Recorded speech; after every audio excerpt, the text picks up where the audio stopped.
नाज़रीन अस्सलाम वालेकुम। अब तक डॉक्टर दानिश के साथ हाजिर हूँ। आज का जो इंफॉर्मेशन आज की जो हम जिस इशू पे बात करना चाहेंगे वो इस वक्त करंट इशू जो है वो पंजाब हुकूमत है। ये भी अपनी जगह है कि जी मुसलसल जो मौजूदा हुकूमत आई है उसको सियासी अदम इस्तेहकाम का सामना है, अदम एतमाद की तहरीक से लेकर आज तक। और जाहिर है जब इस तरह सियासी अदम इस्तेहकाम पैदा होगा तो फिर पूरी दुनिया इस बात पर एक बात पे मुत्तफ़िक़ है कि फिर वहाँ मुआशी अदम इस्तेहकाम पैदा होगा। तो हु इज़ रिस्पॉन्सिबल, इस पर भी बात करेंगे और क्या मकासद हैं। अब पंजाब असम्बली तोड़ने का इमरान खान ने ऐलान कर दिया जुमे को, और फौरी तौर पर फेडरल मसलन हुकूमत ने दो फैसला सामने आया है जो कि हुकूमती हैं। एक तो गवर्नर की तरफ से एतमाद का वोट लेने के लिए कहा गया है वज़ीर आला को, और दूसरा ये कहा गया है आपके कि जो मेंबर्स हैं असम्बली के उन्होंने परवेज़ इलाही पे अदम एतमाद की तहरीक जमा करा दी है। आज मैं स्पीकर का एक लेटर पढ़ रहा था। मैं एक तालिब इल्म हूँ, किसी लॉयर से ज़रूर पूछूंगा, हालांकि मेरी एक दो लॉयर से बात भी हुई है कि क्या ड्यूरिंग जब इजलास चल रहा हो उस वक्त गवर्नर एतमाद का वोट लेने को कह सकता है। तो अभी जो स्पीकर है उन्होंने कहा है कि ये गैर आइनी अमल है। अभी इजलास चल रहा था, गवर्नर ये नहीं कर सकता। हालांकि मेरी जितनी मालूमात है या जो मैंने पढ़ा है कि कॉन्स्टिट्यूशन में कोई एम्बार्गो नहीं है, मतलब कोई ऐसी चीज़ नहीं है कि गवर्नर ड्यूरिंग इजलास एतमाद का वोट लेने को नहीं कह सकता। इसके अलावा स्पीकर कौमी असम्बली का इज्तिमाई इस्तीफ़ों पे इनकार जो PTI जा रही थी, मौजूदा अब जो हुकूमत वहाँ पर अब जो खेल है वो एतमाद का वोट और अदम एतमाद का वोट है। उसमें चॉइस शुजात का अहम तरीन एक रोल आने वाला है। और PTI के कहा जाता है 14 अरकान एब्सटेन करेंगे, कहा जाता है, जो हमारे पास इत्तलात हैं क्या वो एब्सटेन करेंगे। तो इन इश्यूज़ पे हम बात करेंगे। हमारे साथ जो हैं वो दो अहम मेहमान हैं, लेकिन मैं एक छोटा सा ब्रेक लूँगा, फिर वापस आता हूँ।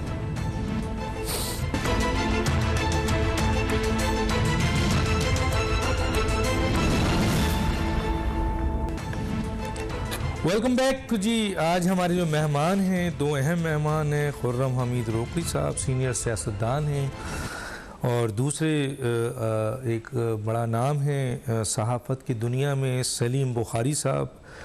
दोनों का बहुत शुक्रिया सर, आपने हमें ज्वाइन किया। मैं ज़रा खुर्रम हमीद रोकड़ी साहब की तरफ आ जाता हूँ। पहले तो ये बात लेके कि सर ये आप बताइए क्या सिलसिला है कि पाकिस्तान की मईशत इमरान खान के दौर में भी ख़राब रही और आज भी बेहतर हालात में नहीं है, और इसका ताल्लुक़ मईशत का ख़ुद इमरान खान भी कहते हैं और सारे सियासतदान भी कहते हैं कि अगर सियासी अदम इस्तेहकाम होगा तो फिर मुआशी इस्तेहकाम होने के चांसेस बहुत कम हैं। तो गोया अगर मुआशी सियासी अदम इस्तेहकाम की बुनियाद पर मुआशी अदम इस्तेहकाम की तनज़्ज़ुली बहुत ख़राब हो रहे हैं, बहरान आ रहा है, तो इससे तो मुल्क को नुकसान पहुँचेगा सर।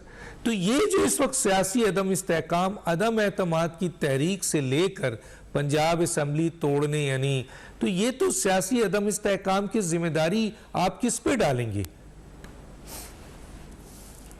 डॉक्टर साहब, इसको अगर हम बिल्कुल साफ शफाफ देखें ना, तो सियासी तरजीहात जो हैं, हमारे पास सबसे बड़ा फुकदान इस वक्त सियासी तरजीहात का। दूसरा, सियासत का बावकार नज़र ही नहीं आता आपको, सियासत का बावकार रहना, और सियासतदानों के लिए अपने मकाम को समझते हुए अपनी तरजीहात को दुरुस्त रखना, इस चीज़ का इतना बड़ा शदीद फुकदान है या अहलियत का और काबिलियत का कि उसकी वजह से मामलात गड़बड़ हैं। अब हम इसको बिल्कुल एक साफ तरीके से अगर फिर समझने की कोशिश करें तो समझ ये आती है कि जिसका काम है, जिसकी स्टेबिलिटी की वजह से मुईशत ठीक होनी है, या जो तबका जिसके संजीदा होने की वजह से, जिनके बावकार होने की वजह से, जिनके अहल होने की वजह से मुईशत ठीक होना है, जब वहीं पे सारी गड़बड़ हो और वहीं पर मामलात खराब किए जा रहे हो तो मुईशत कैसे ठीक होगी? ये क्वेश्चन नंबर 1 है। प्रेजेंट हालात के अंदर क्या इमरान खान को या इमरान खान के साथ चलने वाले तमाम लोगों को जो मौजूदा सूरत हाल है, क्या उनको इल्म नहीं है कि पाकिस्तान की कंडीशन क्या है? क्या जब वो छोड़ के गए थे इस गवर्नमेंट को और जिस वक्त उन्होंने रिजाइन कर दिए, उनको बिल्कुल पता है मुआशी सूरत हाल क्या है? उसको मजीद एग्रीवेट कौन कर रहा है? यही पॉलिटिशियंस कर रहे हैं। और इस वक्त तो उसका तमाम एग्रीवेशन का भी और इस ज्यादती का क्रेडिट सिवाय इमरान खान के और किसी को नहीं जाता। अच्छा सर, मैं यहाँ पर एक और चीज़ भी आपसे पूछना चाहूँगा, वो ये है कि एक तरफ इमरान खान असम्बली तोड़ रहे हैं, दूसरी तरफ मरकज़ में वो कह रहे हैं कि हम एक साथ प्रेजेंट होंगे अपने इस्तीफ़े के लिए, जो कि स्पीकर नेशनल असम्बली ने आइन और क़ानून के मुताबिक उसको रिग्रेट कर दिया कि इन बहुत सारे लोगों के कॉल्स हैं और वो कहते हैं कि जी हमने इस्तीफ़ा जो है वो नहीं दिया है। तो इस सूरत हाल में आपकी जानकारी है सर, क्या है, क्या सूरत हाल है? डॉक्टर साहब, इमरान खान की जो पॉलिटिकल जो है ना विजडम या पॉलिटिकल जो उनके डिसीजंस हैं, उनको आप पिछले 5, 6, 7 महीनों में देखें तो आपको उनके अंदर इतना उतार चढ़ाव और इतना डाइवर्शन नज़र आएगी और इतनी उनके अंदर कहीं शिद्दत नज़र आएगी और ऐसी डायरेक्शंस नज़र आएंगी कि जो किसी भी पॉलिटिकल लीडर के लिए उस रास्ते को अडॉप्ट करना दुरुस्त नहीं होता।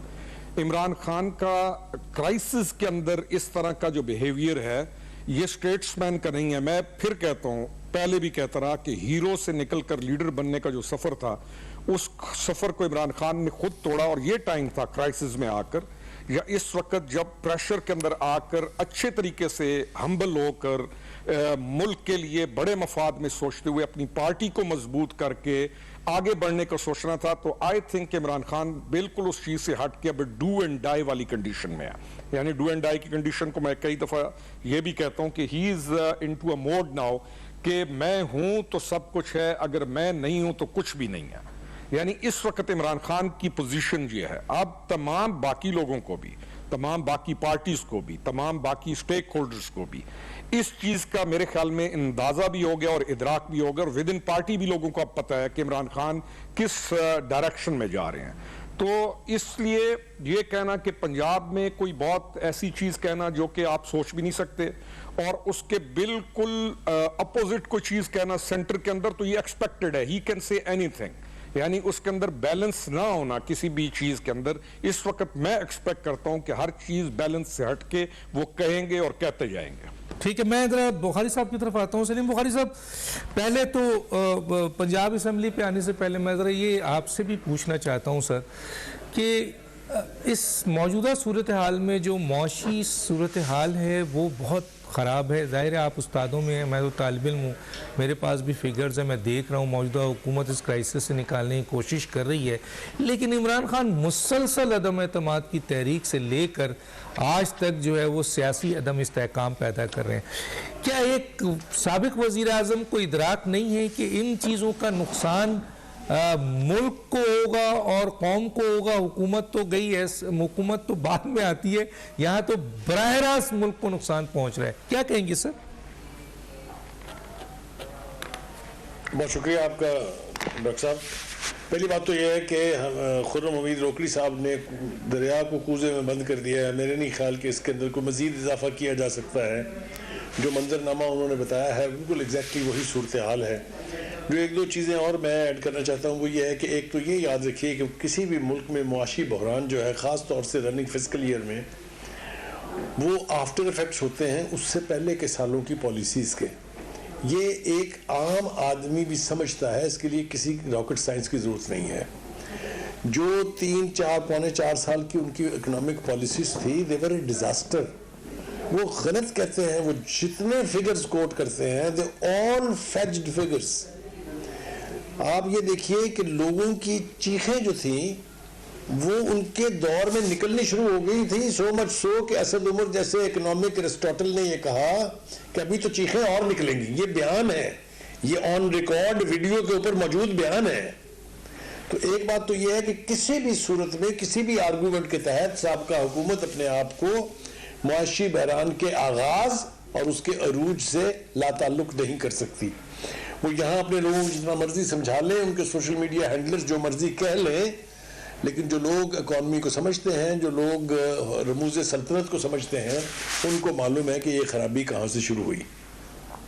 दूसरी बात यह है कि इस अदम इस्तेहकाम की दो और बुनियादी वजूहात ये हैं कि एक तो जिस एहतसाब के नारे को लेके खान साहब इस मुल्क में इनकलाब लाने और इसे रियासत मदीना बनाने चले थे, उसका जो बुरकस निकल रहा है और जो मजीद निकलने वाला है वो हम सबके सामने है। तो जब आपके बुनियादी नैरेटिव्स को इस बुरी तरह से मार पड़ेगी, तब भी आप यहाँ के न यहाँ के रहते हैं न वहाँ के रहते हैं। अब अरे जनाब, इस वक्त सूरत हाल क्या है? इस वक्त सूरत हाल ये है कि उन्होंने अपने खिलाफ वोट ऑफ नो कॉन्फिडेंस की तहरीक पर बनाया एक बयानिया जिसको हम साइफर बयानिया के नाम से जानते हैं। उस साइफर बयानिया में क्या निकला क्या नहीं निकला, इतना चिल्लाए, इतनी मिन्नतें की उन्होंने सुप्रीम कोर्ट के चीफ जस्टिस की कि इसके ऊपर आप जुडिशल कमीशन बना दें ताकि हमारी थोड़ी सी विंडिकेशन हो जाए, लेकिन उसके लिए कुछ ना कुछ उस मामले में होना ज़रूरी है। जो दो एपिक एजेंसीज हैं, चाहे वो MI है चाहे वो ISI है, वो उसके अंदर थॉरो इन्वेस्टिगेशन करके इस नतीजे पे पहुंच चुकी थी कि इसमें कोई साजिश का एलिमेंट नहीं है। The language was unguarded. जो उन्होंने उस वक्त कहा था वो खान साहब ने नहीं माना, लेकिन बिलाकर खुद ही इसके हामी हो गए इस नैरेटिव्स के कि वो जालसाजी थी, जब उन्होंने ये कहा कि now this cipher issue is behind my back. जब आप एक मुल्क के लीडर की हैसियत से, जब आप एक मुल्क के प्राइम मिनिस्टर की हैसियत से इतने शेबी इश्यूज के ऊपर स्टैंड लेंगे और बाद में आप उससे वापस जाएंगे। दूसरी बड़ी वजह उनकी जो बनी वो ये, जिसको हम मोहसिन कुशी के नाम दे रहे हैं, कहीं कह रहे हैं कि बाजवा साहब के बहुत एहसानात थे। इसके बारे में किसी को किसी रॉकेट साइंस की जरूरत नहीं है कि अगर बाजवा साहब ने 2018 के इलेक्शन में खान साहब का साथ न दिया होता तो ये जो कुछ 4 साल गुजार चुके हैं उसका वो ख्वाब भी नहीं देख सकते थे। जो रोकड़ी साहब जो हैं तशरीफ़ रखते हैं, दरीना साथी हैं, अंदर की सियासत को जानते हैं, उनके जो बेसिक लोग लॉयल जो उनके साथ थे उनमें से एक हैं, वो पूरी सूरत हाल को समझते हैं अच्छी तरह से कि अगर उन्होंने सपोर्ट कर दिया था आपको तो आपको इस भांडे को इस तरह बीच बाजार के इस गलीज तरीके से तोड़ना नहीं चाहिए था। आपने किया क्या? बाजवा साहब ने यहाँ लाहौर में रिटायर्ड जो जनरल्स हैं उनकी एसोसिएशन से खिताब करते हुए कहा कि इमरान खान को हमने 2011 में गोद लिया और उस गोद लेने के नतीजे में हमें 4 जनरलों की कुर्बानी देनी पड़ी। ये कोट अनकोट आपको बता रहा हूँ। बिल्कुल सही। तो आप मुझे ये बताइए कि अपनी दुश्मनी खुद करने के अलावा खान साहब ने क्या करके दिया? हुआ ये है कि उनके गिर्द जो विशेष सर्कल है, जिसको वाडा साहब कभी तो सांपों का नाम देते हैं, कभी खास कहते हैं और अब कीड़े कहने शुरू हो गए हैं, ये वो लोग हैं जो एस्पिरेंट हैं of the position of prime minister as well as chairman of the PTI। उनका ख्याल ये था कि यानी वो क्या कहते हैं, लाठी पे खड़ा कर दें खान साहब को और जब वक्त आएगा तो नीचे से लाठी खींच लें और फिर हमारी बारी आ जाएगी। मैं नाम लेने तक के लिए तैयार हूँ इंतहाई जिम्मेदारी के साथ। साइफर इशू में Shah Mahmood Qureshi played foul with Imran Khan. Khurram साहब बैठे हुए हैं, तशरीफ रखते हैं, इनसे मेरी बात की तस्दीक करवा लीजिए। इकॉनमी के एतबार से Asad Umar stabbed him in the back. IMF के रौले से शुरू करके और जो कीमत आपको अल्टीमेटली अदा करनी पड़ी है वो आपके सामने है। Media which is the most important element of any modern state in this world, उसमें हम ख्याल की इस्तिलाह जारी करके जिन चंद गिनती के गिने चुने लोगों को खान साहब के करीब किया गया और पूरे नेशनल मीडिया को जिसके वो हीरो थे उनसे ऐसे ऐसे बयानात दिलवा के उनको अंडरमाइन किया, जिसमें मेरे जैसे लोग भी शामिल हैं। उन्होंने दुश्मन बना दिया खान साहब को पूरे 95% मीडिया का। डॉक्टर दानिश, आप भी सहाफत में हैं, आप मेरी बात की तस्दीक खुद भी कर सकते हैं और लोगों से पूछ भी सकते हैं। ये वो लोग हैं जिन्होंने अपने ऑब्जेक्टिव्स की खातिर खान साहब को बिट्रे किया, खान साहब के साथ धोखा किया, खान साहब के साथ प्लेड फाउल। अब आप इससे पहले कि आज की सूरत हाल के ऊपर जाए, मैं लास्ट बात इसके हवाले से कह दूं, खान साहब has wasted lot of time. The establishment is not going to trust him even if he is reborn. ये तजर्बात एक ही दफा किए जाते हैं, दूसरी टर्म इसके अंदर है नहीं। बिल्कुल सही। तीसरी बात यह है कि उनका ख्याल ये है कि minus general Bajwa the army is still with him, it's a misnomer. इससे ज्यादा मैं कुछ नहीं करूँगा। नहीं, बड़ी बात कर दिया आपने और बिल्कुल वाज़ेह कर दिया। मेरा ख्याल है अगर आपकी आवाज़ उन तक पहुंच जाए तो भी अब इस पोजीशन पे वो नहीं है कि उसको रेक्टिफाई कर सके, और उनके अंदर वो चीज़ भी नहीं है कि वो इन चीज़ों को समझते हों। बहरहाल मैं एक छोटे से ब्रेक पे जाऊँगा नाज़रीन, फिर ब्रेक के बाद वापस।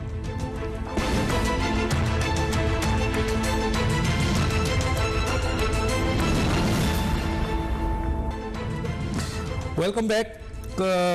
जनाब खुर्रम हमीद रोकली साहब, सलीम बुखारी साहब ने एक अहम इशू उठाया है, उसको मैं आपके सामने भी रखना चाहता हूँ कि जैसा उन्होंने कहा कि कोई भी ऐसा शख्स नहीं है जो इस बात को डिनाई कर दे कि जनरल कमर बाजवा साहब ने अगर इमरान खान का साथ ना दिया होता तो ना वो वज़ीर आज़म बनते, ना 3 साल 7 माह चल सकते थे।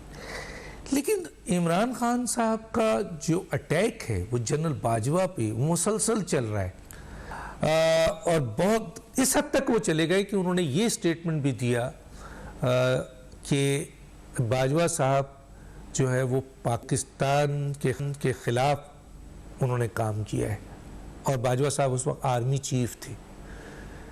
तो कैसे देखते हैं, क्या मकासद हैं, क्यों ये कर रहे हैं जबकि वो अब जा चुके हैं?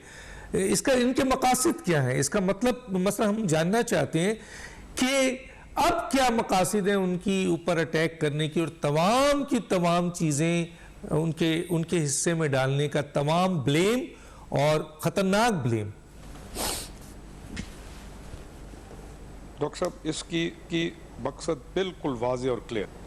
इमरान खान के अंदर जो है ना, फ्रॉम हेयर एक शदीद डिसलाइकिंग है फ़ौज के लिए और फ़ौज के आला अफसरान के लिए जो बड़े लेवल्स के ऊपर है, और उस बड़े नैरेटिव को कि एंटाई आर्मी या एंटाई एस्टेब्लिशमेंट एक नैरेटिव को ना सिर्फ डेवलप किया गया बल्कि सोशल मीडिया के ऊपर उसको और इस कंटेनर के ऊपर खड़ा हो के उसको बार बार कहा गया कि 18-20 साल के लड़के और वो लोग जो कि तमन्नाओं वाले थे या ख्वाहिशात वाले थे, उनको इस चीज़ पर ले आके खड़ा कर दिया गया कि मुल्क का जो भी मसला है वो एस्टेब्लिशमेंट की वजह से, ये एक नैरेटिव डिज़ाइन किया गया।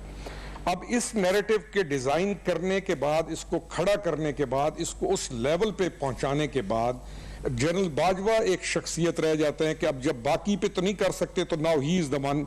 लेकिन असल चीज ये है कि एंटी आर्मी एक पूरा नैरेटिव डेवलप किया गया। अब ये बड़ा आसान काम है, अपना तमाम नाकामियां या जो मैंने एज ए गवर्नमेंट के अंदर रह के करना है, मैं अपने तमाम फेलियर्स को छुपा कैसे सकता हूं कि मैं एक ऐसी चीज के ऊपर इल्जाम फेंक दूं कि जिसके लिए मैं लोगों को भी साथ मिला लूं और लोगों को भी मैं उस डायरेक्शन में लगा दूं। आपने 3.25 साल में रहते हुए कौन सा इदारा आपने मजबूत किया? आपके पास तमाम इदारे मौजूद थे, आप कंट्री के हेड थे, आपके पास केपी में गवर्नमेंट है, पंजाब में गवर्नमेंट है, आपको डिप्टी कमिश्नर्स को या डीएमजी को या पुलिस को मजबूत करने से किसने रोका?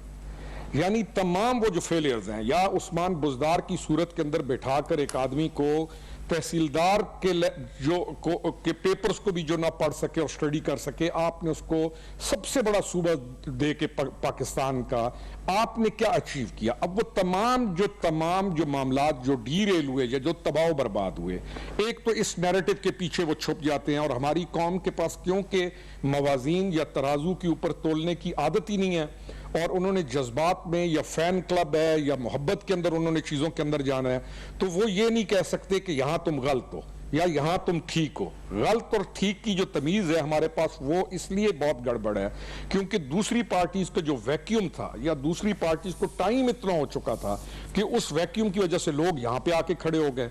अब उन लोगों को ट्रेंड किया गया, उनके माइंड बनाए गए, तो अब यही बयानियां इनको नजर आ रहा है जिसके जरिए से या कुछ भी ऐसी अप्रोच या सोच थी कि हम इस बयानियों को इस लेवल तक लेके जाएंगे कि हम फलानी चीज गेन कर जाएंगे। मेरे ख्याल में he was on to something कि मैं गेन कर जाऊंगा, लेकिन अब वो चीज भी खत्म होती हुई नजर आ रही है। और इंशाल्लाह ये बयानियां भी, ये वाला बयानिया जो है ये भी अल्लाह के हुक्म से डाउन होगा, क्योंकि रियासत अहम होती है, हुकूमत अहम नहीं होती। हुकूमतें आती जाती रहती हैं, शख्सियात तब्दील होते रहते हैं, जो भी बंदा, जो भी पॉलिटिकल पार्टी, जो भी पॉलिटिकल लीडर, जो भी किसी महकमे में ऊपर बैठा हुआ कोई भी सरबराह या कोई भी बंदा जब रियासत को पीछे करते हुए जात को तरजीह देता है, तो एक कानून ऐसा है फितरत का कि वो जात कमजोर हो जाती है और लोग और रियासत मिलकर दोबारा अपने आप को बुलंद करते हैं। पाकिस्तान मेरा ख्याल में अब उस स्टेज में आ गया। एक लाइनर जवाब दीजिएगा सर, एक लाइनर जवाब दीजिएगा, फिर एक छोटा सा क्वेश्चन करके सर मैं जनाब सलीम बुखारी साहब की तरफ आता हूं। एक लाइनर जवाब कि इमरान खान का ये सारा खेल, जो कुछ भी वो खेल रहे हैं, ये अपने इख्तिदार को हासिल करने के लिए है या पाकिस्तान को नुकसान पहुंचाने के लिए? क्योंकि पाकिस्तान को नुकसान पहुंचाने के हवाले से डॉक्टर इसरार अहमद साहब के और हकीम साहब के स्टेटमेंट मौजूद हैं और कई इमरान खान के ड्यूरिंग 3 साल 7 माह में एक्शन भी मौजूद है। एक लाइन का जवाब सर। सर बात यह है कि सबसे बड़ी चीज है कि he wants to get back the power. पहली चीज तो ये इक्तिदार के लिए ही वांट्स कि he should be back in the seat. अब इक्तिदार में आने के बाद ये जो प्रेजेंट उनका स्टैंस है उसमें बिलाशुबा इस इक्तिदार में आने के बाद पाकिस्तान को नुकसान पहुंचता है, पाकिस्तान को नफा नजर नहीं आता उसमें। ठीक है, मुझे नहीं नजर आता। ठीक है। अच्छा आखिरी, चले मैं बाद में पूछ लूंगा, पहले मैं जरा आ जाता हूं सलीम बुखारी साहब की तरफ। सलीम बुखारी साहब, मैं जरा पंजाब की तरफ आना चाहूंगा। अदम एतमाद की तहरीक भी जमा हो गई है और गवर्नर साहब ने एतमाद का वोट भी लेने को कहा है। स्पीकर साहब ने गवर्नर साहब की इस रूलिंग, मतलब इस अमल को अपनी रूलिंग से गैर आइनी कहा है, जबकि एज ए तालिब इल्म थोड़ा सा मुझे अंदाज़ा है कि कोई एम्बार्गो नहीं है आइन में, ड्यूरिंग्स आपके असम्बली ले सकते हैं। अब बड़ा इम्पॉर्टेंट रोल जो है वो आएगा चौधरी शुजात का। इमरान खान के पास क्या ऑप्शन रह जाता है, परवेज़ इलाही के पास क्या ऑप्शन है, और पंजाब का मुस्तकबिल आप क्या देख रहे हैं? जी सलीम साहब।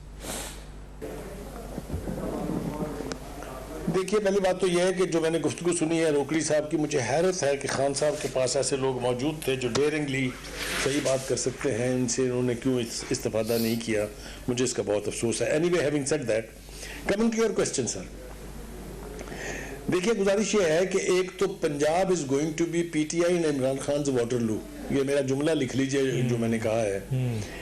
इसके बावजूद कि मैं ये कहने के लिए भी तैयार नहीं हूं कि यहाँ उनको मार पड़ने वाली है, यहाँ उनकी हुकूमत नहीं रहेगी, उसके बाद खान साहब गिरफ्तार हो जाएंगे, ये सारी इवेंचुअलिटीज जो हैं ये पॉसिबिलिटीज हैं, ये it is no idiots dreams, ये ग्राउंड रियलिटीज जो हैं वो बता रही हैं कि इमरान खान साहब के पास इतने केसेस जो उनके खिलाफ हैं, इतने फैसले जो अदालतों के उनके खिलाफ हैं, उनसे बचने के लिए 2 जगह थी, एक केपीके और दूसरी ये बनी गाला से, तो वो काफ़ी अरसे से फरार हैं।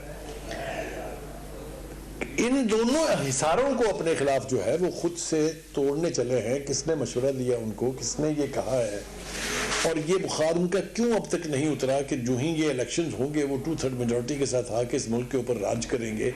ऐसा नहीं होता है। जो केपीके में हुआ कि दूसरी मरतबा उन्होंने किसी पार्टी को वोट दिया, ये अनप्रेसिडेंटेड है।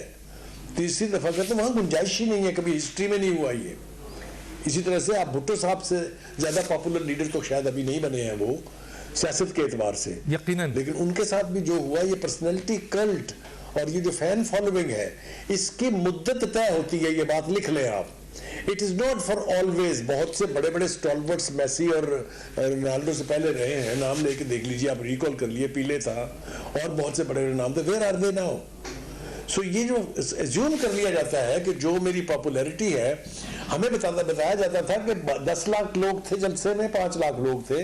अभी आपने वर्ल्ड कप का फाइनल देखा है, उसमें उन्होंने ग्राउंड की सूरत हाल दिखाई थी, लोग कीड़ियों की तरह नजर आ रहे थे। उन्होंने कहा 89,000 लोग हैं ये कुल। तो अब वो 10 लाख और 20 लाख इंसानी सरों का समंदर और सुनामी और everything all that has come down. ये सब लोगों को पता चल गया कि वो झूठ है। खान साहब ये बाजी हार गए थे जब 25 मई को उनके साथ 15-20 हजार से ज्यादा लोग नहीं आए थे। उन्होंने दूसरी अटेम्प्ट की, 26 नवंबर को फाइनल मोहर लग गई कि अब लोग आपके लिए मार खाने के लिए तैयार नहीं है। लिहाजा जब उन्होंने हेलीकॉप्टर पर उतर के वो क्राउड देखा उतरने से पहले कि कितने लोग थे वहाँ फैज़ाबाद के ऊपर, तब ये असम्बलियाँ तोड़ने वाली फेस सेविंग के तौर पर इस्तलाह उनके सामने लाई गई। फिर यहाँ वो खेल गए जो लोग जिनके हवाले से मैंने पहले गुफ्तगू की है। आज पंजाब में सूरत हाल क्या है? पंजाब में सूरत हाल ये है कि जो उनके नियरेस्ट एलाई, जिसके ऊपर पूरी उनकी हुकूमत का दारोमदार है, उनकी गुफ्तगू अगर आपने टेलीविजन पर सुनी है, ख़ास तौर से जनरल बाजवा के हवाले से, तो मुझे बता दें कि इमरान खान साहब कहाँ खड़े हैं। एक दूसरी बात यह है कि यहाँ पर जो लोकल रियलिटीज़ हैं पॉलिटिक्स की, वो सर जोड़ रही हैं, जिनमें चौधरी शुजात, आसिफ अली जरदारी, ये बड़े नाम हैं, ये जोड़ तोड़ के बादशाह हैं। इन्होंने 2 दफ़ा इससे पहले साबित किया। क्या परवेज़ इलाही की हुकूमत गई नहीं थी? क्या हमजा की हुकूमत बनी नहीं थी? वो तो भला हो अदालत का कि उन्होंने तीसरी दफ़ा फिर जो है चौधरी परवेज़ इलाही साहब को हुकूमत दे दी। लेकिन अब परवेज़ इलाही साहब अपने 10 बंदों के साथ जितना खेल सकते थे वो खेल चुके। अगर इजलास होने जा रहा है, चाहे वो वोट ऑफ नो कॉन्फिडेंस के लिए हो, चाहे वो वोट ऑफ कॉन्फिडेंस के लिए हो, चाहे वो चीफ मिनिस्टर के खिलाफ हो, चाहे वो स्पीकर के खिलाफ हो, डिप्टी स्पीकर के खिलाफ हो, you people are going to have your fingers into your teeth. जो कुछ होने वाला है, खान साहब को इसका इदराक ही नहीं है। खान साहब के साथ एक और तबाही जो हुई वो ये कि वो जो इस्लामी टच दे दे वो कासिम सूरी साहब, जो सारी ज़िंदगी स्टे के वोटों के ऊपर बैठे रहे और डिप्टी स्पीकरी की उन्होंने, वो इस्लामिक टच ने बेड़ा गर्क कर दिया बाकी का भी। आप देखिए, मुझे किसने कहा था कि आप जनाब वाली रियासत मदीना बने, जब आपको पता है कि आप वो सब कुछ ना करने के अहल हैं, ना आपकी कमांड में है वो, ना आपकी गिरफ्त में है वो। और खुदा के वास्ते जिन लोगों से आप इक्वेट कर रहे हैं अपने आप को, what do you know about them? आप कह रहे हैं कि जिस तरह रसूल अल्लाह का पैगाम लेके रसूल निकला था, मेरा पैगाम लेके आप निकले, अल्लाहु अकबर। ये चीजें चढ़ी हैं खान साहब के दिमाग को, and he thought that probably वो मसीह मऊद हैं, नाउज़ुबिल्लाह, या क्या है वो। उस इस्लामिक टच ने भी काफ़ी बेड़ा गर्क किया है, और काफ़ी से ज़्यादा बेड़ा गर्क किया है कि एक तरफ वाली रियासत का दावेदार जो है, दूसरी तरफ तोशा करने का चोर है। तो और वो बात जो है उनके घर तक पहुंच रही है। ये सारी सूरत हाल जो है, खान साहब को एहसास होना चाहिए कि इनसे उनकी वो मकबूलियत कम हो रही है। ग्रेजुअल है, एकदम से शायद नहीं होगा, लेकिन अगर वो ये समझ रहे हैं कि उनकी मकबूलियत में इजाफा हो रहा है, तो I can bet this is wrong. ऐसा नहीं है। आई थिंक खान साहब को फौरी तौर पर रियलाइज करना चाहिए। उन्हें परवेज़ इलाही ने इन सो मेनी वर्ड्स बताया है, मैं रिपीट करने जा रहा हूँ उनके लफ्ज़। उन्होंने कहा आप यहाँ 3 टियर सिक्योरिटी हिसार में बैठे हुए हैं, 1200 बंदा आपकी हिफाजत कर रहा है।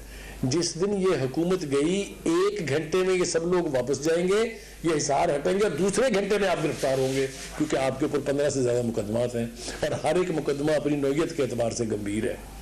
अब अगर उन्हें बात समझ ना आए और वो बकौल रोकड़ी साहब के जिद्दी बच्चे की तरह से बिहेव करेंगे, तो ना नुकसान मेरा है डॉक्टर साहब, ना रोकड़ी साहब का है, और ना आपका है। नुकसान इमरान खान का होगा। ठीक है, मैं ज़रा खुर्रम हमीद साहब की तरफ आता हूँ। सर, इस वक्त तो ऑडियोज़ और वीडियोज़ की लीक की चीज़ें आ रही हैं, मैं चला तो नहीं सकता, लेकिन मैं ये ज़रूर पूछना चाहूँगा, क्योंकि लीडरशिप की जो क्वालिटीज़ होती है उसको फॉलो किया जाता है, और लीडर की कोई पर्सनल लाइफ तो होती नहीं है सर।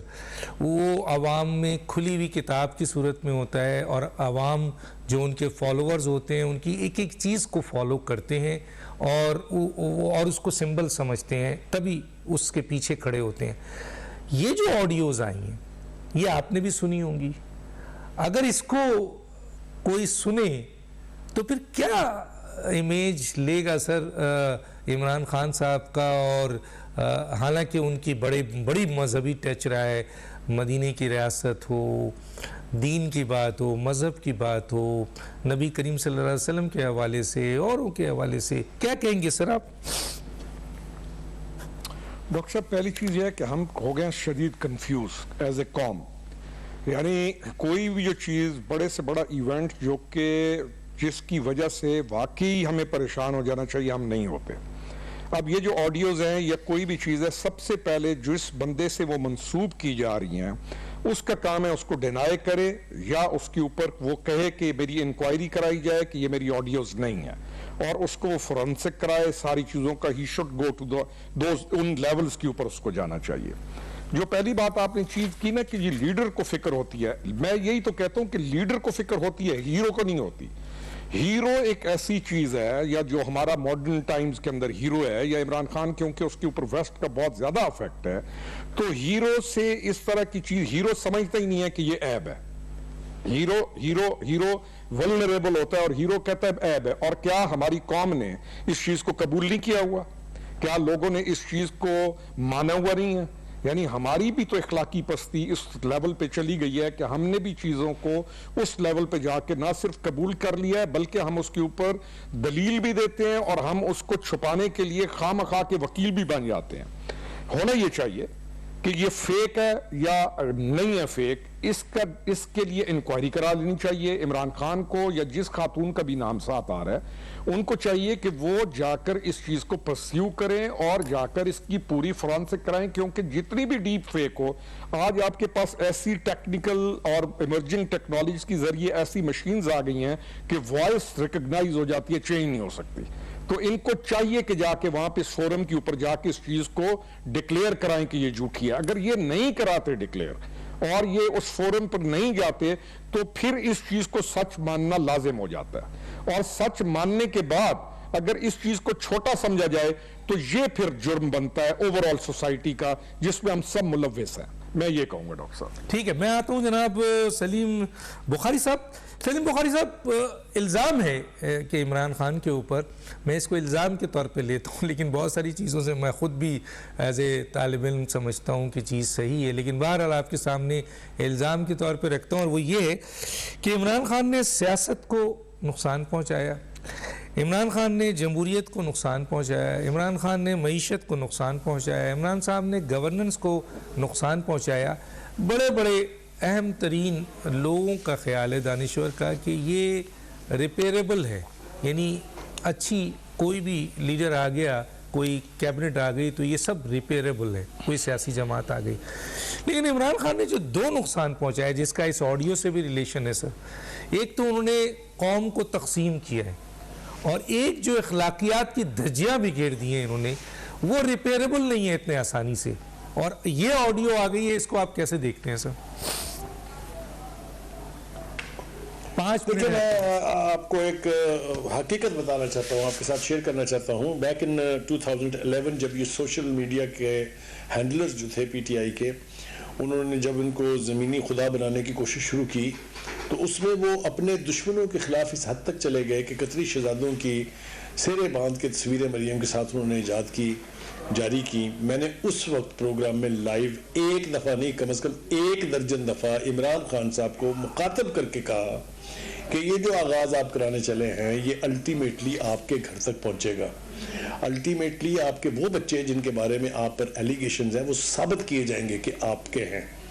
आज 5-6 साल नहीं, 7-8 साल हो गए हैं। आप मुझे बताइए, मेरी उस वक्त की बात ठीक थी या नहीं? आज आपके ऊपर केस चल रहा है आपकी नाजायज बच्ची का।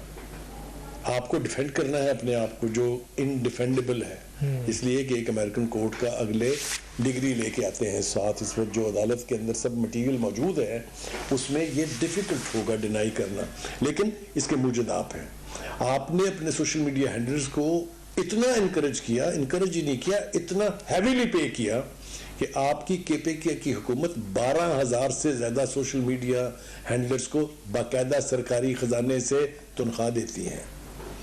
Who is at fault? It's your fault. Second, आपने कौम को जिस तरीके से तकसीम किया है माजी में, कोई माई का लाल नहीं कर सका। यहाँ पर 3 दफ़ा मिलिट्री डिक्टेटर्स आए, यहाँ पर बहुत अनपॉपुलर गवर्नमेंट्स भी रही, लेकिन nobody tried to play with the sentiments of the people, grass root level के ऊपर लोगों को। आपकी इकोनॉमिक पॉलिसीज़ के नतीजे में एक तो लोअर मिडिल क्लास एलिमिनेट हो गई, या यहाँ सिर्फ गरीब रह गए और गरीब तर हो गए, या अमीर रह गए जो अमीर तर हो गए। इसके ज़िम्मेदार आप हैं। You can't deny this responsibility. और अगर ऐसा है तो फिर स्टेट के साथ आपने क्या खिलवाड़ किया है, ये history will never forgive you. आप आज जितना मर्जी हमारे खिलाफ जो बंदा बात करे आपके खिलाफ, वो लिफाफा है। मैंने आपको चैलेंज किया था कि अगर आपने आज के बाद ये कहा तो फिर मैं आपके गिर्द जो चंद गिनती के लोग हैं उनकी औकात बताना शुरू करूंगा, बाकायदा नाम ले लेके। तो इसलिए 90% से ज़्यादा लोगों को आपने अपना दुश्मन बना लिया, सिर्फ इन चंद गिनती के उन लोगों को जिनके साथ कोई ढंग का आदमी बैठना नहीं चाहता। लेकिन ये भी कसूर आपका है, किसी का कसूर नहीं है। आप किसी को ब्लेम नहीं कर सकते। रोकड़ी साहब ने बिल्कुल ठीक कहा कि स्टेट्समैन और जो लीडर होता है उसकी क्वालिटीज तो ये हैं कि अगर कोई खिलवाड़ करना चाहे उसके साथ या उसको गुमराह करना चाहे तो वो रोके उसको, वो करेक्ट करे उसको। That is leadership. अगर ये सब कुछ अपनी जगह मौजूद है तो आपके दो गुना जो है वो नाकाबिले माफ़ी हैं। एक, आपने यूथ की कौम को जो बिल्डर्स हैं फ्यूचर के, इनके ऊपर उनके माँ बाप की ख्वाहिशात और अरमान हैं, उनको आपने वो वोकेबुलरी दी है लैंग्वेज की जो अल्लाह ना करे कि हमारी आने वाली नस्लें उसको ओन करें। आपने माँ बहन बाप बेटे की तमीज़ ख़त्म कर दी। आपके लोगों ने, जिम्मेदार आप हैं, जिम्मेदारी आप पर आएगी, आप जो मर्जी कर लें। तीसरी बात यह है कि लोगों को सियासी एतबार से तकसीम करना तो समझ में आता है कि डेमोक्रेसी में ये होता है कि कुछ जो लीडर्स हैं वो रूलिंग एलीट में चले जाते हैं, कुछ जो है वो अपोजिशन में चले जाते हैं, वो तकसीम समझ में आने वाली है। लेकिन खान साहब, जो तकसीम आपने की है वो आप चाहेंगे भी तो नहीं संभाल सकते। मैं दुआ कर सकता हूँ कि आपको इक़्तिदार दोबारा नसीब हो, लेकिन ये चीज़ें फिर आपके काबू में आएंगी नहीं। आपके तो उस वक्त काबू में नहीं आई जबकि काबू में आ जाने के तमाम हालात थे। अगर आप सीधा चलते, जिस एहतसाब का नारा लेके आप चले, उसी की नाक के नीचे आपने अपने 65 से ज़्यादा नबियों को अल्लाह के नाम पे माफ़ी लेके दी, उनके केसेस ख़त्म कराए और विच हंट शुरू की अपने पॉलिटिकल अपोनेंट्स की। सर मेरे पास 1.5 मिनट है, 1.5 मिनट है, मैं 1.5 मिनट है। सलीम बुखारी साहब, इस ऑडियो के ऊपर भी आपका कमेंट चाहता हूँ सर। क्या होना चाहिए, क्या है, आपको क्या नजर आ रहा है? देखिए सर, गुजारिश ये है कि ये रोकड़ी साहब ने बिल्कुल दुरुस्त कहा। I endorse completely what he said. Defend them, openly come out and say they are fake, get the forensic done. आप 14वीं वीडियो के ऊपर खामोश बैठे हैं, किसी को चैलेंज नहीं किया आपने अभी तक, तो फिर मैं क्या बताऊं इसके बाद मेरे में मुझसे क्या कहलवाना चाहते हैं आप?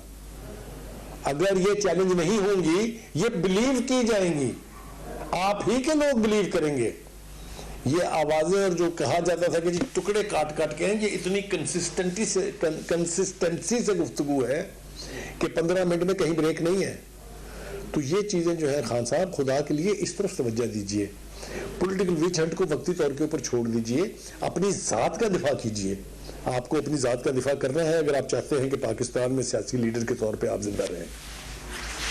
जी रोकड़ी साहब, एक लास्ट मिनट है मेरे पास, आपसे ये एक सवाल कर लेता हूँ।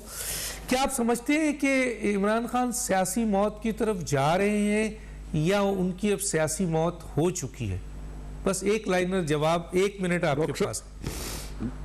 डॉक्टर साहब, बिल्कुल जो सियासी चैप्टर क्लोज होने के करीब तरीन एक जो पहुंच चुका होता है ना शख्स, वो है। मैं बात खत्म करूंगा। इमरान खान ने अपने ऊपर दरवाजा भी खुद बंद किया है, ताला भी खुद लगाया है, ताले के ऊपर जंजीरें भी खुद बांधी हैं, और फिर उस ताले के अंदर वो एक मिसाल दी जाती है ना जी कि एल्फी डाल दी है। ये सारे काम इमरान खान ने अपने साथ खुद किए हैं, कोई और रिस्पॉन्सिबल नहीं है इसका। बहुत शुक्रिया खुर्रम हमीद रोकड़ी साहब, बहुत शुक्रिया सलीम बुखारी साहब। बड़ी डिटेल में आप लोगों ने अहम तरीन इशूज़ को जो है हमारे नाज़रीन के लिए पेश किया और बहुत अहम पॉइंट्स रेस किया है। मेरा ख्याल है इस गुफ्तगू को सुनने के बाद काश इमरान खान भी सुने और इस्लाह लें, और वो लोग भी जो इमरान खान को अपना लीडर समझते हैं वो भी इस्लाह लें। हम किसी लीडर की, दूसरे लीडर की बात नहीं कर रहे हैं, यहाँ खान साहब के हवाले से जो इश्यूज़ हैं उसकी बात कर रहे थे। तो इस्लाह की बहुत ज़रूरत है और अल्लाह मियाँ की हिदायत की भी बहुत ज़रूरत है, अगर अल्लाह हिदायत नसीब फरमाए। डॉक्टर